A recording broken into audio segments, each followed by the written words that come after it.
bold for the Lord. Be bold for the Lord. Right? That's what we're going into. And we was going into, how, our forefathers, they was bold for the Lord. So I'm bringing out Proverbs 28:1. It says, the wicked flee when no man pursueth, but the righteous are bold as a lion. So when it comes down to it again, right, you don't want to be that man of truth, because again, when you realize, okay, that you're an Israelite, which would be the so-called blacks, Hispanics, and Native Americans, right, you realize you got to keep these commandments, and you start seeing things going on in your life. You're seeing prophecy getting fulfilled. You're seeing affliction. You're seeing trials and tribulations, right? You might have friends and family members that turn their back on you. You might see a lot of things, right? But you don't want to be that person, that man or that woman that say, oh, this going on. They talking about me. They saying this about me. Oh, because I don't keep Christian no more. Not a family. They don't talk to me no more, right? Because I didn't show up thanks killing, right? They kicked me out the group chat, right?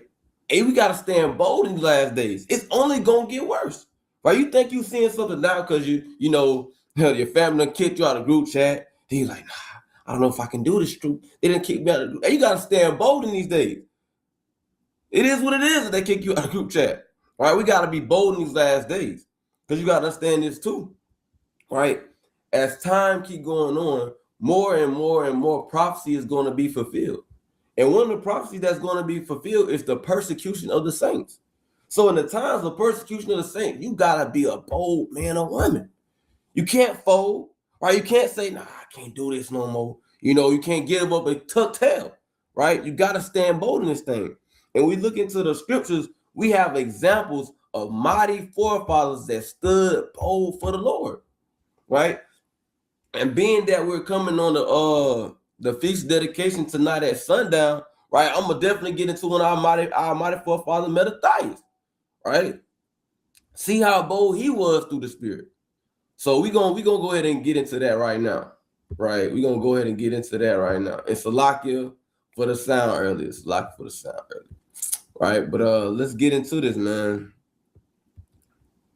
Let's go to 1 Maccabees chapter 2. Right, we're gonna go and see how bold our forefather was, Mattathias. Right, see how bold he got for the Lord.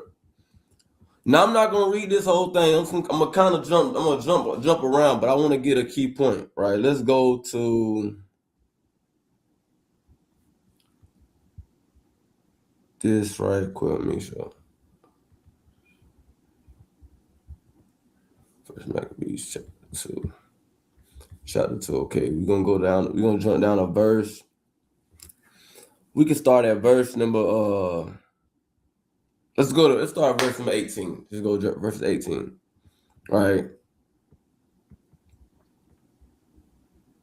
I'll start at verse 17. Then answered the king's officer and said to Mattathias on this wise, thou art a ruler and an honorable man, and a great man in the city, and strengthened with sons and brethren. Right. So this is going into Mattathias, right? And he was a ruler, he was a chief man in Israel, right? Now during this time, the Grecians were in power, right? During this time, the Grecians was in power, right? The Greeks was in power. So these are messengers from the king sending out a message. Now therefore, come thou first and fulfill the king's commandment, like as all the heathen have done, yea, and the men of Judah also, and such as remain at Jerusalem, so shalt thou and thy house be in the number of the king's friend, and thou and thy children shall be honored, right, with silver and gold and many rewards. So these men, right, they wanted. Now we gotta hold on. Let's keep going. So when you, all right, Slocky. I don't know why they did that. So when you go into these times, these men, the Grecians, they wanted people to live according to the Hellenistic Greeks, right? After Alexander died, right, got unalive. After Alexander was unalive, that's when you enter into the Hellenistic period, right? That's when you enter the Hellenistic period. So at this time, you had a lot of wickedness going on in Greece with the rulers in Greece, right? The different things they was doing. There was a lot of wickedness going on, right? And with them doing a lot of wickedness, they wanted other nations, chiefly the nations that they conquered.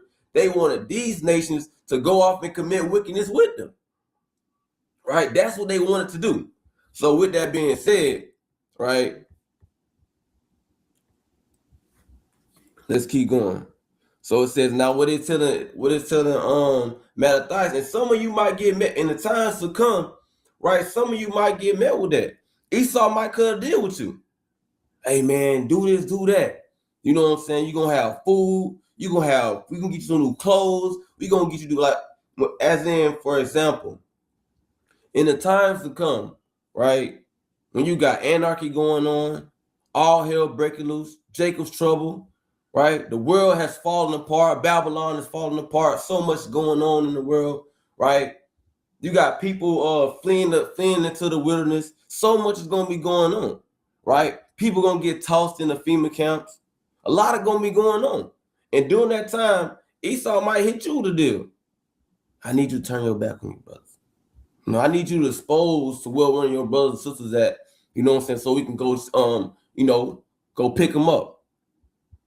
But if you do this for us, right, you can go, you can go free.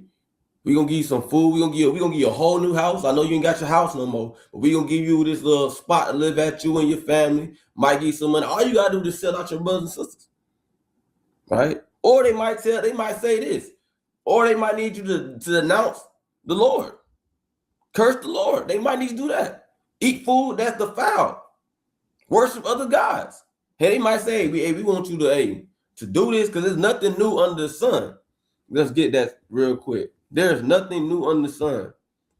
Right? That which is so like, let me just get it. I don't want to butcher that thing up. Let's go to it. Ecclesiastes 1:9. Ecclesiastes 1:9. It says this. It says, the thing that have been, it is that which shall be, and that which is done is that which shall be done. There is no new thing under the sun. So there is no new thing under the sun. Right? There's no new thing under the sun. There's nothing new. So what has happened before is going to happen again. Right? They came and they was grabbing us up. They're going to do the same thing again. They want us to turn and serve other gods. The same thing going to happen again. But in these last days, you got to stand bold.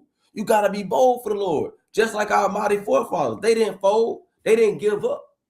Right? They didn't throw in the towel. Okay? So let's go back to this. Hold on. Let